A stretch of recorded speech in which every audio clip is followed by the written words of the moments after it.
And it is so not dichotomous. Masculinity falls along a continuum, and even the continuum that I think most people try to use, and I know this is a nasty, bad word in the culture right now, but most of that continuum is a toxic masculinity continuum, not a healthy masculinity continuum. And so that's another place where we've got to adjust our mindset about our definition of masculinity. Hello, welcome to Husband Material. Today we have Dr. Doug Carpenter, founder with his wife of Insight Counseling Services in Michigan and the author of Childhood Trauma and the Non-Alpha Male, which is awesome. I got to read this book. Doug, thank you so much for being with us today. Oh, you're welcome. It's a pleasure of mine to be here. I have to tell you how much your book has helped me this week. Well, I'm excited to hear about that. Please tell me. Yeah. So today we are talking about masculinity, and I had a masculinity moment. It was yesterday, actually, that I was texting with a few of the guys from my church. He said, gentlemen, hoping to do a men's outdoor movie night this Friday. The movie must be a vintage classic men's movie. Dirty Dozen, Kelly's Heroes, Apocalypse Now, Deer Hunter. And I thought to myself, that does not sound very fun. I agree. I'm like, pass.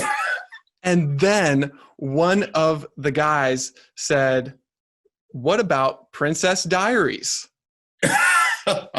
Or Little Women? Oh, wow. Or Sisterhood of the Traveling Pants? And he was clearly joking. Right. I mean, he was sarcastic. I felt a little bit of shame because I love those movies. Right. Princess Diaries is hilarious. Little Women is a great story. Great. I don't like Sisterhood of the Traveling Pants as much. Right. For me, this was the first time in my life where something like this has happened, and I was able to identify some of the shaming scripts of masculinity that were going on in this conversation. Yes. And to say, no, I don't want to go to that movie night. It's not for me. And not to feel guilty or like I'm any less of a man or like I should go, I should want to go, right? I should like these men's movies. I should get into it. And I was just shooting all over myself. Right.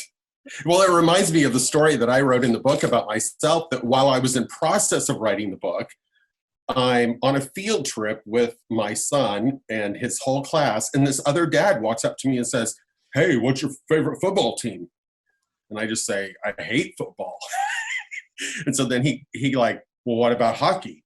Well, I'm not really a big sports fan. If I do like sports, I kind of like tennis. And he asked me something about cars because we live in Detroit, so everybody knows about cars, right? And I was like, well, I don't really have an opinion about that. And he just turned around and walked off. I'm like, you literally cannot hold a conversation with me if it's not about sports players, or cars. And I just stood there so dumbfounded. Wow. Like, where is your human condition? Like, can you not just have a conversation about like how much fun our kids are having? You have to resort to one of these traditionally stereotypical masculine conversations. So I totally relate to your moment there about like with the movie. Yeah, it's a masculinity moment. And it is. Now you've given me new language and the ability to have these masculinity moments where I can be confident in my masculinity without having to fit in with those other guys. Right. There's no need to become somebody that you're not. Yes. To try to fit in.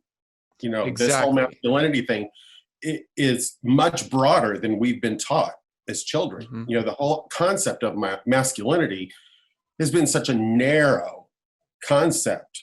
And that's part of what my book tries to address, is that if you don't fit into one of these dichotomous, it's very dichotomous. You're either traditionally stereotypic masculine, you have to like sports, you have to be into cars, you have to blah, blah, blah, like hunting, fishing, whatever. War movies.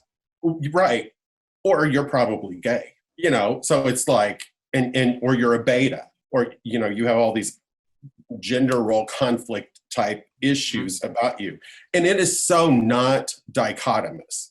Masculinity falls along a continuum, and even the continuum that I think most people try to use, and I know this is a nasty, bad word in the culture right now, but most of that continuum is a toxic masculinity continuum, not a healthy masculinity continuum. And so that's another place where we've got to adjust our mindset about our definition of masculinity. Yes. And that is why we are here today, because so many of us struggle with masculinity.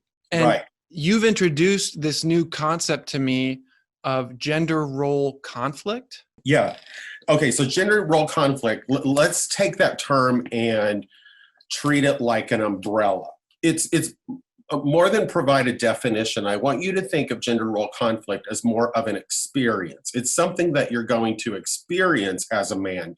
Even if you're a traditionally masculine man, there are times that you may experience gender role conflict. And this gender role conflicts come out of some research by Jim O'Neill, and out of his book, Men's Gender Role Conflict, which came out several years ago. But we experience gender role conflict in three different ways. Number one is by devaluations. So these are gender role devaluations that are negative critiques of either ourselves or of others. When we're trying to conform to the stereotypic masculine way. So basically, you're not doing it good enough. So you attack yourself, or someone else attacks you like, oh God, you throw the football like a girl. Yeah. Some of those things that men say to one another, or that you truly are doing something that's kind of deviating from the stereotypic masculine traditions that we hold. So you can be devalued. Number two, you can have restrictions. So that's gender role constrictions occur when confining others or yourself to the masculine ideology. Like, you want to be more expressive. I want to cry at this funeral. I want to shed a tear at this wedding. Whatever it is, but you constrict yourself because that doesn't fit your norm. So there you're in a gender role conflict. Yeah. And you don't want to be ridiculed or made fun of by other men, or looked down on like you're less masculine. And that was me at this movie night. Right. You were experiencing a lot of gender role conflict restriction there. You were being expected to like the Dirty Dozen or Fight Club or, whatever super masculine macho movies they were wanting to throw out there. And then the third area is, so we've got devaluations, restrictions, and then violations. And those happen when we either shame ourselves or others shame us, or we shame other people for actually violating one of those masculine norms that we've been taught as a kid. So gender role conflict is more of an experience, something that you experience as a man because you're not fitting this narrow stereotypic definition that society has forced on us. Yes. And actually goes against the very nature of our brains. I mean, yes, we are male, our brains and our hormones are formed in our maleness, and we have certain ways that we think because of our maleness. But yet, both men and women have a limbic system. Our limbic system is responsible for all kinds of emotion. Every limbic system has an amygdala. Amygdalas are responsible for intense emotion. So we're all capable of experiencing intense love and intense intimacy, all kinds of intensity in our emotions. But what does society tell men about men and emotions? You're a sissy if you are going to be all emotional about something. Rather than you're a human. Right. So let's go back in time for a little bit. If we go back to like the 70s. So the research that I did in the book about the concepts of masculinity probably went back to the early 70s. In the early 70s, one of the very first studies that was done on the concept of masculinity was done by David and Brannon. And they identified 4 standards of the traditional male back in the 70s. And these were no sissy stuff, So you have to distance yourself from anything that has to do with femininity and avoid emotions. Be a big wheel, meaning that you have to strive for achievement or success and focus on competition. Be a sturdy oak, which meant to avoid vulnerability, stay composed and stay in control and be tough. And number 4 was give them hell, meaning act aggressively and be dominant. Yeah. And so that's what it was like in the 70s. Let's jump 20 years later into the 90s when Ronald Levant, who was a famous psychologist, still is a famous psychologist. He's been president of this American Psychological Association before and has done a lot of great work in the psychology of men. He tried to identify in the 90s what are the principles for traditional masculinity. And he came up with 7 areas. And those are: number 1, restrict emotions. Number 2, avoid being feminine. Number 3, focus on toughness and aggression. Number 4, be self-reliant. Number 5, make achievements the top priority. Number 6, be non-relational and objectify sex. Wow. And number 7, be homophobic.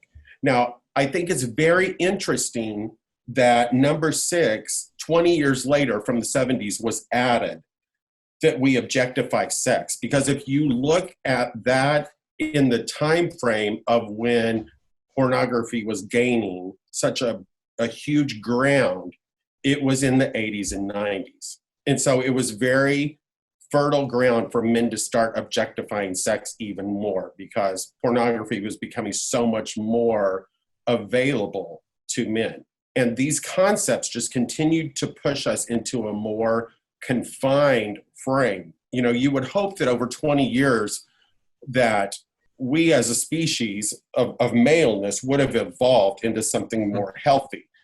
But over 20 years, we didn't. We actually became worse from the 4 things to these 7 things. And it sounds like porn played a big role in that. Well, definitely with certain areas of objectifying women and moving us further away from intimacy. Because sex and intimacy are very different. But for a lot of men, sex equals intimacy. But that's not the case. You know, when men come to see me because of a sexual addiction, and often pornography addiction, sometimes I will even tell them, you don't have a sex addiction. You have an intimacy problem. You turn to sex and pornography because you're too afraid to make yourself vulnerable enough to have an intimate connection that would lead to sexual fulfillment for you. So you keep intimacy at a distance by objectifying sex. Yeah, that's profound. And I see that in myself. I see that in some of the guys I work with, when we're even afraid of intimacy with each other, afraid to that's even for worse. help. Yeah. I mean, men will take the chance and the risk to become intimate with a woman. In fact, if you look at research, if you want to know something if you're a woman and you want to really get a piece of information out of a guy, you ask him right after orgasm. When you're laying there and you're both in that rosy glow, that's when he's most vulnerable and most likely to tell you the truth if you ask a question. Wow. Because you're connecting intimately in that moment. And so guys will take the risk to become intimate with a woman because we want the orgasm. And so then that ends up getting to experience intimacy. But you mentioned intimacy with another guy, and guys are like, I'm no homo. I'm not going to do that. I'm not going to, I don't have intimacy with guys, you know, because again, men have a very narrow definition of what intimacy really means. Yeah. And it feels like a risk. Like, is this a manly thing to do? To put myself out there and potentially start a friendship, or to reach out for somebody for help when I'm sexually triggered. It feels like potentially I'm exposing my masculinity to ridicule, or absolutely feel like less of a man. Yes, because men move further and further away from if we smell vulnerability. If you Yeah. even hint of vulnerability, you change your behavior, you just do something different, you move away from it. But Yeah. that's what I think the value is of programs like yours. It's pulling men together to share intimacy, to allow Yes. yourself to be vulnerable with other men and it be okay. I mean, aren't those really biblical principles? They are. And even though that's true, it feels like a departure from what people talk about when they talk about biblical masculinity, and even the pressure coming from within the church of, what do the men's ministries usually revolve around? Yeah. And I've Well, talked about are we this. going to fashion our masculine identity in the church after Samson or Esau? Or are we going to fashion it after Jesus? Yeah, let's go. Right? Jesus was compassionate. He let the woman at the well, or the lady found in the act of adultery. He let her go. He was compassionate. He called the little children unto him. He was tender. He was tender, but yet he is the perfect human that we Let's should think about this. Lives after. He was a single man into his 30s when there was even more pressure to get married than now. Yes. He didn't own a home. He didn't have a job. Around 12 other dudes. Right? This dude is homeless and he's sleeping with men. Well, dudes, yeah. At least in the same room, same outdoor space. Right. And he is fully human, and he's our clearest picture of masculinity. He's our prototype. Amen. That whole "what would Jesus do" movement, we can all joke about that. But there's really some goodness that could come out of that. That's really like how I say to men all the time, you need to strive for the human condition, not a gender condition. That's good. Your maleness is about who you are, not what you do, what you can do. It's about who you are. It's about what are my value systems going to be. At my 80th birthday party, when they're roasting me, are they going to get up and say, Doug was a real stud? No. I hope to God someone gets up and says he was one of the most passionate, compassionate, kind, generous individuals that I've ever met. And he was always kind to me. I don't want somebody to stand up there and said, he slept with 300 women. That's not a value in life. Men have to figure out what are my values and live according to that. That's how you be a true man. You develop your human condition, which Jesus was the epitome of that human condition. He was tempted in all ways, right? And so he understands our human condition, but yet he exhibited kindness, but he also exhibited anger, right? He didn't have a narrow path. He was in touch with all his emotions and expressed those accordingly when the time was right. That's right. And he knew intimacy without orgasm. Very much so. Orgasm does not have anything to do with true intimacy. That's just the things that we've learned to equate together, like peanut butter and jelly, or steak and A1 for me. Yeah.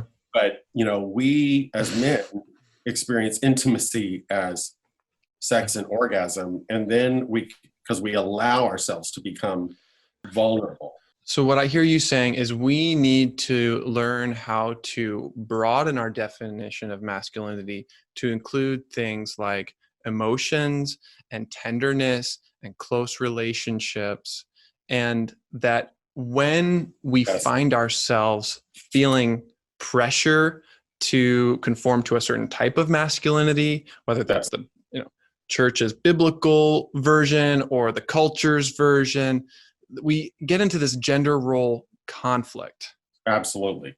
Well, I'm a big proponent of inner child work. And if we all take a moment and look at our inner child, what do they need? I sit with men because I mostly see men for therapy. Probably about 80% of my clientele are men. So about 45 hours of my week, 80% of that is spent with men working on trauma and issues. None of their little children need the crap beat out of them, need to be made fun of by another guy, need to be punched in the arm and told to suck it up. No, the wounded little boys within us all cry out for compassion, connection, love, intimacy, support. So that's one way to think about what are your values as well. Like, what does the child within you need? Mm-hmm. Those are the characteristics that you want to develop, because from an adult mindset, you can look at a child and figure out what they need. They need pieces of the human condition, not a gender condition. When I was raising my son, oh my gosh, he is the epitome of an alpha male. I don't know how I did this because I am so not an alpha male. But this kid hunts, fish, he'll kill anything that moves. Okay, so he is like alpha male to the max. But when he was little and he would start to cry about something, I would pick him up and I would sit him in my lap and I would say, Dawson, it's okay to cry. I know your foot hurts right now because you twisted your ankle. I want you to sit on Dad's lap and I just want you to cry until you're done and it stops hurting. And I comforted him. I didn't say, suck it up, be a man. Boys don't cry. Move on, pull yourself together. I allowed him to have his emotions. And because I took that route, I think I have done, by God's grace, an amazing job of turning out a 21-year-old man right now who's a very responsible, strong Christian leader, smart young man who's very in touch with his masculine side, but yet is also very in touch with his emotional side. Yeah. Because I also taught him a lot about how to treat other people and to never bully anyone and support all humans in their quest for whoever they're going to be. Yeah. And we're going to have to do another episode on bullying because that is a huge topic. Huge. First of all, I love how you own your excellence as a father.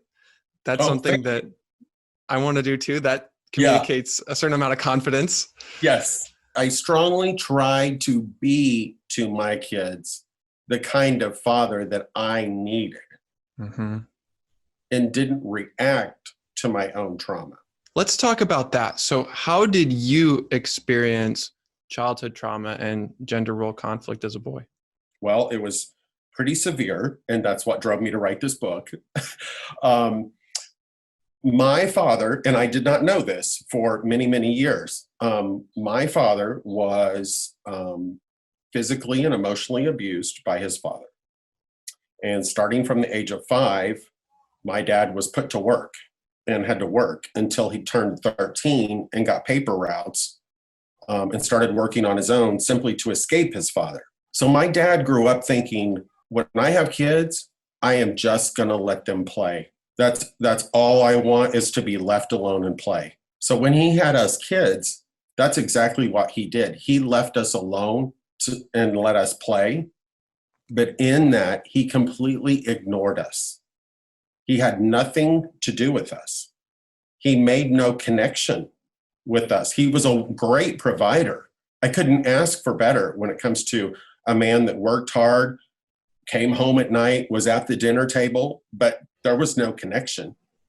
So I grew up in a very traumatic way, constantly thinking, why does this man not love me? I'm his flesh and blood, and I'm hurting so bad. And my mother tried to overcompensate for his lack of involvement. I was raised with a sister. So I grew up, I had 2 favorite toys, Hot Wheels and Barbie dolls. That doesn't make a very good combination for a boy. Sounds like gender role conflict in the works. Conflict. And so then in the 1st grade, for whatever reason, my mom decided that I probably shouldn't let him play with Barbie dolls anymore. So I woke up one Saturday morning and all my Barbie dolls were gone. And I asked her where they were, and she said, I gave them away. The thing she didn't think about was she gave them to a little girl down the street who had two older brothers who went to school and told everybody that I played with Barbie dolls and their little sister, that I got them all taken away and they were all given to their little sister. So I became the laughing stock among all the boys, and I was horribly bullied for years and called every name under the book, sissy, faggot, the P word, anything feminized that you could imagine. Was very ostracized by boys. So I lived a lot of my life in elementary and junior high school kind of alone. So I had very few friends at school, and then I went home and I had a dad who didn't pay attention to me. And it was very traumatic for me. It caused a lot of sexual identity confusion in my teens. Like, I felt almost very asexual. Like, I knew I was very different from boys. My kindergarten teacher called my mom and called her in for a conference and asked her if I was gay. And my mom, that was in 1975, probably. I was in kindergarten, and my mom was just dumbfounded because I wouldn't play with the boys. I would either play with the girls or I would play by myself. I don't remember exactly where I was going with that. And then, in junior high, I spent a lot of time alone. In high school, things kind of started to turn around for me. I made really good friends with two of the girls that were in the popular club because we were working in the guidance office together, and they kind of sucked me into that group. And then some of the guys kind of accepted me. And so my later high school years were much better. But, through that, I know what I was saying is I felt very asexual because I didn't fit the male gender stereotypic guy. Yeah, right. And I always felt like girls are never going to be attracted to me because I don't fit this male role. So I'll probably never get married. I'll probably never get to have kids. I'm going to be alone for the rest of my life. And I remember that turned around for me one night in college when my college roommate, his name was John, and John was very masculine, definitely an alpha male, and he was on the court playing basketball, and I was sitting with the girls in the bleachers watching John play basketball, and the girls were talking about how cute John was and all this, and the hottest girl in the group turned to the rest of the girls and said, "You know what, though? You date guys like John, but you marry a dog." And my heart leaped inside of me. Yeah. Like, it was the first time that I think I really saw myself as potential marriage material, and that a girl. Husband material. Yeah, husband material. Would look at me in a healthy way and want me to be their husband and the father of their children. And that moment was pivotal for me to begin to see myself as available and potentially wanted. And so I think in some ways that statement was so profound for me that started me on my own masculine journey. Like, where am I going to take this? What kind of husband am I going to be? What kind of father am I going to be? I don't have to be John out on the basketball court. I can be Doug, who reads books and writes books and is more of an intellectual. And I've played the piano since I was a very young kid. I have musical talents and artistic talents and, all those non-gender role things. Right. But you can be just as masculine in that, because again, I can't stress this enough, we're striving for the human condition, not a gender condition. Every time you say it, it just sinks a little deeper. And I hear so much hope in what you're saying, because there's so much more space. There's so much more room within true masculinity than we've imagined. Right. Well, and I wanted to write this book because I know the torture that I lived through as a little boy. And I know that there are other men who went through that as well. But I also wrote it for parents to learn how to raise boys in a way that doesn't lead to toxic masculinity, Right. but leads to a healthy human condition. And it was so heartbreaking to hear you talk about your mother throwing away your beloved dolls. Oh, I was devastated. Yeah. I mean, like I said, I had two loves. I loved my Hot Wheels. I did. But I also loved my Barbies, and I would play with them probably equally. And I didn't know at that point, like, I shouldn't be doing that. Like, I'd never been told. My sister never told me, boys don't play with Barbie dolls. My mom never even told me that. She bought them for me. I had my own. I didn't know there was a thing wrong with it until I woke up that day and they were gone. And then she said, well, boys don't really play with Barbie dolls. And I was just like, was somebody going to let me in on this secret? Like, yeah, it just turned my little tiny world kind of upside down. And then your dad wasn't there. Yeah, he never said anything to me. Like, he never even like said, oh, you're a sissy, or you. I mean, my dad was kind to me. He just didn't have any connection with me. You know, And he so wasn't cruel to me. He wasn't abusive. He was just neglectful. And thank God that I had the opportunity to make amends with him. You know, when I was in my 20s, he somehow came to his senses about what he had done. And he came and got me and took me to lunch and said, I realize that I have made a huge mistake with you. And said, you know, told me about how his father was, which I knew my grandfather was a cruel man because he did some cruel things to me too, that, you know, I could tell you about, but we don't have time for that. So I knew my grandfather wasn't really an upstanding, great citizen, but my dad expressed the environment that he grew up in and why he chose to just let me play and be a kid. Because he didn't want me to feel that kind of pressure and oppression that he felt.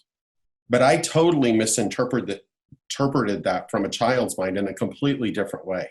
And my dad asked me that day, will you please work on building a relationship with me? Because at that point I hated him. I didn't want anything to do with him. I didn't talk to him. I had very little to do with him.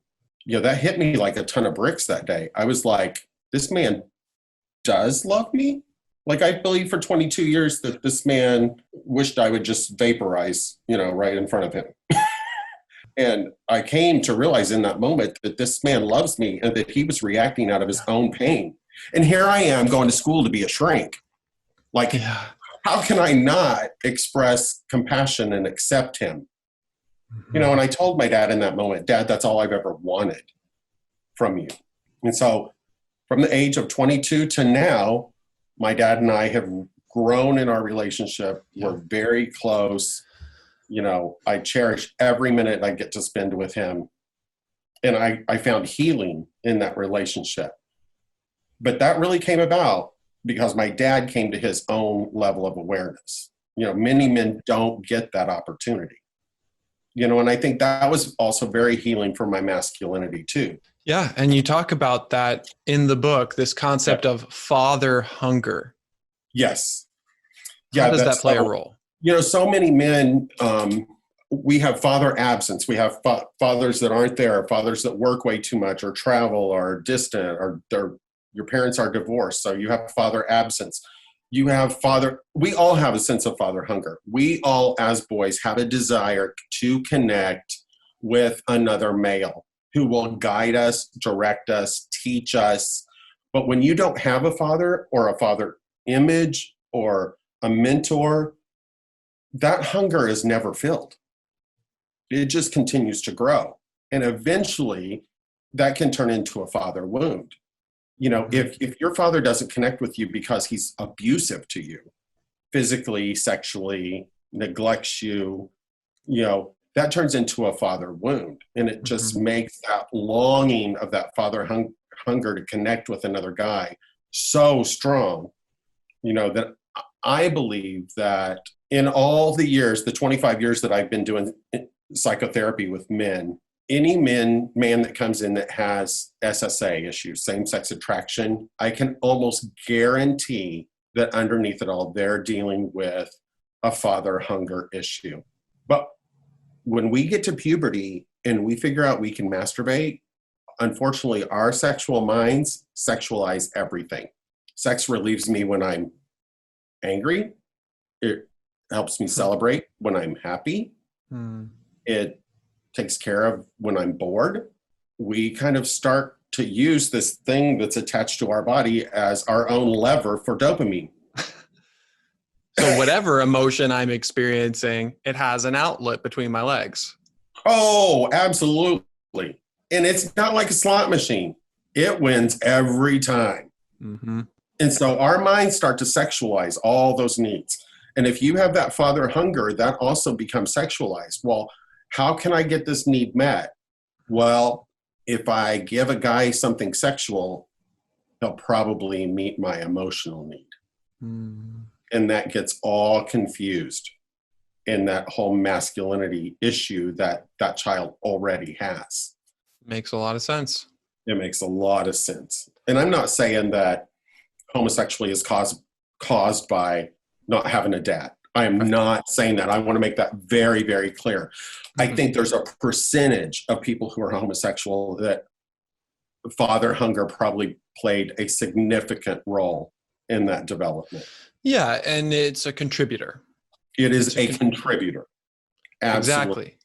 And another contributor you talked about was how your mother overcompensated for his absence. Yes, which, there's kind of every time I say this word to a client who was enmeshed with their mother, they cringe, but enmeshment with your mother is emotional incest, basically, because your mother begins to rely on you as her husband. She overshares information. You end up feeling emotionally responsible for her. You become the little man of the house because dad's always gone traveling, or they're divorced now, or dad's emotionally unavailable. He's an alcoholic. So mom's not getting her emotional needs met, so she gets them met through you. Mom may try to overprotect you, a helicopter parent, oversatiate you with things and love, to make up for what you're not getting from the father, or she's doing that to fulfill her own needs. This leads to a lot of problems. Then I think it leads to problems with men forming their own relationships with females and being able to move on. There's a guy here in Detroit who wrote a book called When You're Married to Your Mother. And I would recommend that if you've got those issues. Ken Adams. Yes, Ken Adams wrote that. He's right here in Detroit, right down the road. Yeah. And then I also think that can also develop a real anger toward women later in your life because you felt so responsible for them. If you were enmeshed with your mother and you feel emotionally responsible for her, somewhere in there, you don't want to feel that again with other women. So you have to find a way to separate other women from your mother. So how do I do that? I sexually objectify women because I'm not going to get aroused to my mom, and I don't want to feel that kind of enmeshment anymore. So then I begin to look at all other women in a different way, in a different category. I'm going to sexualize. I'm going to treat you like an object. You're here for my pleasure. You're here for my play. And I don't want to be responsible for you. I just want to use you for my own self-gratification. Rather than be used by you. Absolutely. I'm going to use you before you use me. So lay down.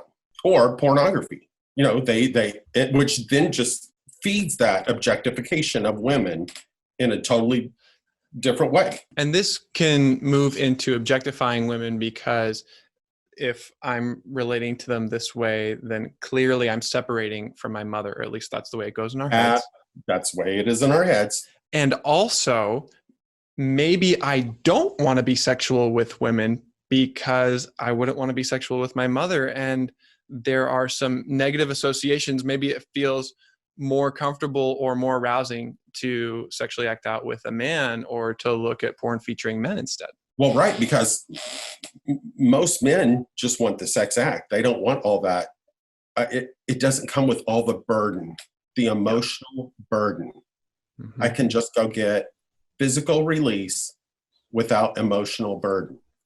Yeah. And sometimes with those men who have trouble then even having sex with women because they were with an enmeshed mother, depending on how the degree of the enmeshment, when that boy starts growing into puberty and getting erections, if the mom is still very physical with him, he may have been intimate with her, like sitting on the couch with her arms around him, things that triggered sexual feelings within him.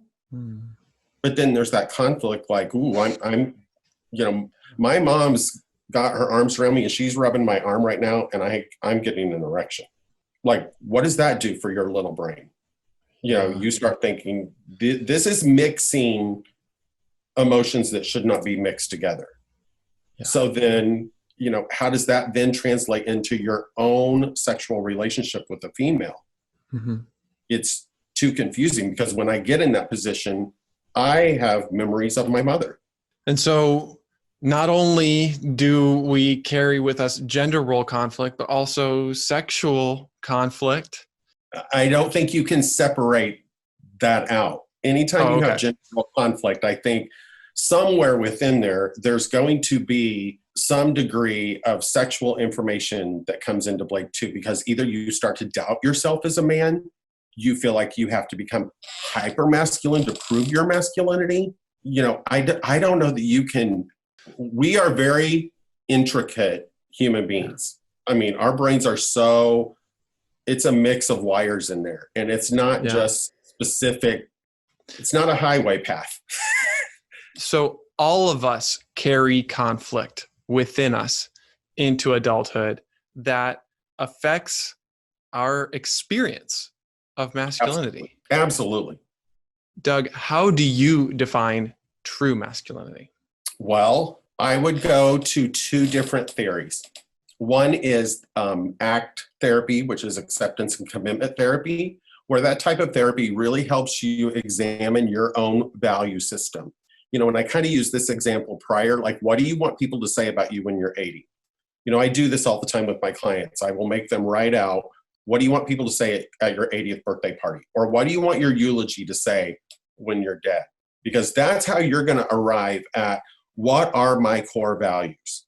The other theory that I really like is internal family systems, the IFS model, where they talk about the core self. And they have what's called the 8 C's, your core self. And those 8 C's are clarity, connectedness, competence, curiosity, compassion, creativity, calmness, and courage. To me, that's the human condition. I'm not living for a gender condition. I'm living for a human condition. Yeah. And those 8 C's are a great description of the image of God. Absolutely. Absolutely. And as a Christian man, I want my masculinity to emulate the fruits of the Spirit and Christ. And none of those are, being strong enough to beat the crap out of your neighbor. It's about compassion and connectedness and all these things traditional masculinity tend to push us away from.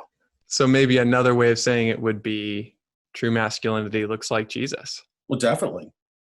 Absolutely. Jesus was never seen as gender variant or fluid. And I don't think we have to be viewed that way either. If we can come to a full acceptance of the fruits of the Spirit, come to a full acceptance of who we are in Christ and what our values are.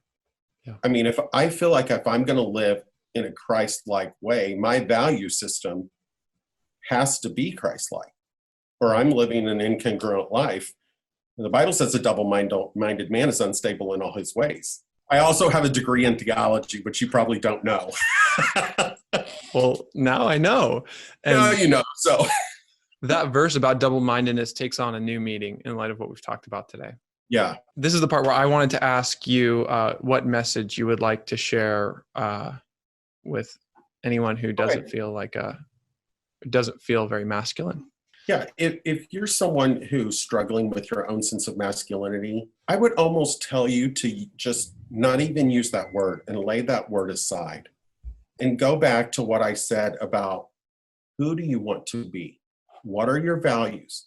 What do those 8 C's look like in your own life? You're masculine because of sex, because of your genitalia, not by the way you act. You're a human being with a human condition. You are masculine because you have a penis, but you need to learn to be a person, your human condition, the person that you want to be. And then when you decide who you want to be and who you feel good being, even if you're a florist or a baker or some non-traditional role, you figure out how to live congruently with yourself and your spirituality, and then pick up that label of masculinity and you can stamp it on your forehead. I love that. This is a masculine moment, Doug. Those are my thoughts about the topic. Yeah. Well, this is so helpful, and it's cutting through so much of the noise we hear inside the church, outside the church about this topic. This has been so helpful, and we have more coming up for all of you who are in our private group. Doug is a member of that group. You're actively contributing and connecting with guys, and we're practicing these things, naming our emotions, processing childhood experiences, pursuing intimacy with each other. And Doug has agreed to do a Facebook Live Q&A for us so that you can bring all your questions, and Doug will teach just like he teaches his college classes. Well, I look forward to that. Awesome. Doug, what's your favorite thing about freedom from porn? Off the top of my head, the freedom of it is that, when I was actively watching porn, it just made me sexualize so many things. People that I looked at, thoughts that I didn't even want to have about those people, and it's nice not being involved with porn, that you can just walk around and connect with people on a human level, not a sexual level. Yes. And staying away from porn just changes your mindset. And, we could do a whole episode on porn industry and what it tells males about their body and how they're supposed to act and be. And even there's lots of studies about romance novels and how men are described in there. And, staying away from that helps you feel more masculine too, because sorry, I'm not a stallion. I don't look like Tony Atlas. I'm not bulging with muscles. I don't look anything like those guys in those videos, but yet those videos tell you that's what you're supposed to look like. That's how you're supposed to. I mean, I could even, because I've done a lot of research in this area, I could even go through with you the standards that you have to be hired to be a porn actor. 95% or more of guys don't even fit that mold. So that just rips and tears apart any sense of masculinity that you have, because it constantly tells you you're less than, you're less than, you're less than, you're less than. The girl that you sleep with doesn't act like that. She doesn't scream like that. She doesn't orgasm like that. What's wrong with you? And to be able to stay away from that and to recognize what is true masculinity, going back to that human condition. That's how I would answer that. The image of God, Christ-likeness. Yes. And ultimately, our status as beloved sons of the Most High King. Yes. Doug, thank you so much for being on the show today.